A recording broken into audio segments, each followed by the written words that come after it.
అందరికీ నమస్తే అండి. మేము గత 5 రోజుల నుంచి సమ్మె ప్రారంభించాము.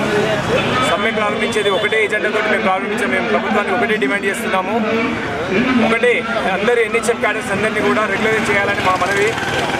ఇంతవరకు గత 20 సంవత్సరాల నుంచి మేము ఈ మాట కూడా కల్వకుంట్ల చంద్రశేఖర్ గారికి మేము ఒకటే మనవి చేస్తున్నాము. గత 20 సంవత్సరాల నుంచి మేము కాంట్రాక్ట్ పద్ధతిన ఎన్హెచ్ఎం స్కీమ్లో పనిచేస్తున్నాము.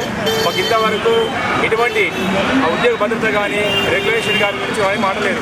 ఎందుకంటే ఇంతకుముందు ప్రభుత్వం ఏదైతే మనము ఈ తెలంగాణ రాకపూర్వము మీరే హామీ ఇచ్చారు. ఆ హామీని నెరవేర్చుకోలేకపోతున్నారు. దాన్ని మరొకసారి మేము గుర్తు చేస్తున్నాం.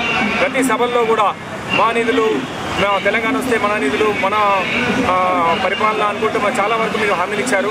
దాంట్లో ప్రతి దగ్గర కూడా రెగ్యులరైజేషనే ఉంటుంది కానీ కాంట్రాక్ట్ పద్ధతి వ్యవస్థకి రద్దు చేస్తున్నాం అన్నట్టు మీరు మాట్లాడారు. కానీ ఆ మాటని మీరు చెల్లుబాటు చేసుకోలేకపోయారు.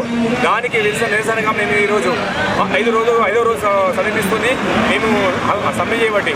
కానీ ఇంతవరకు మీకు నిమ్మక నీరెత్తినట్టుగా మేము వ్యవహరిస్తున్నారు. నాకు తెలిసి మీరు నిద్రపోయినట్టుగా నటిస్తున్నట్టు అనిపిస్తుంది.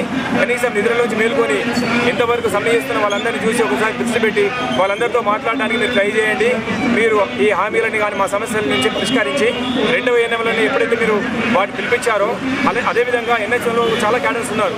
ఆ ఒక్కటే కాదు ఏఎన్ఎం కానీ కాదు, మా దాంట్లో చాలా ఫార్మసిస్టులు ఉన్నారు, సూపర్వైజర్లు ఉన్నారు, టీబీ డిపార్ట్మెంట్లో చేసే ఎంప్లాయీస్ ఉన్నాము, ఇంకా చాలా క్యాండిడేట్స్ ఉన్నారు. ఆయమ్మలు ఒక్కొక్కరు 20 సంవత్సరాలు పనిచేస్తున్నారు ఒక్కొక్క యూపీఎస్సీలో.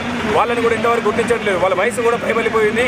ఇక్కడే వాళ్ళ జీవితం కూడా సమయం అయిపోయింది. కాబట్టి మీరు ఎప్పుడైనా దయచేసి మీరు ఒక్కసారి దీని నుంచి మేల్కొని మాకు పరిష్కరించాలని. అట్లాగే ప్రతి ఉద్యోగానికి కూడా ఫిట్నెస్ అని అవసరం అంటారు.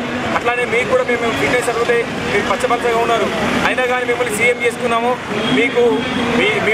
మీరంటే నిజానికి కూడా మాకు ఒక అభిమానం ఉండేది. అభిమానాన్ని కాస్త పోయేటట్టుగా చేసుకోకుండా దయచేసి ఇప్పుడైనా స్పందించి మా సమస్యలను పరిష్కరిస్తారని మేము అనుకుంటున్నాము.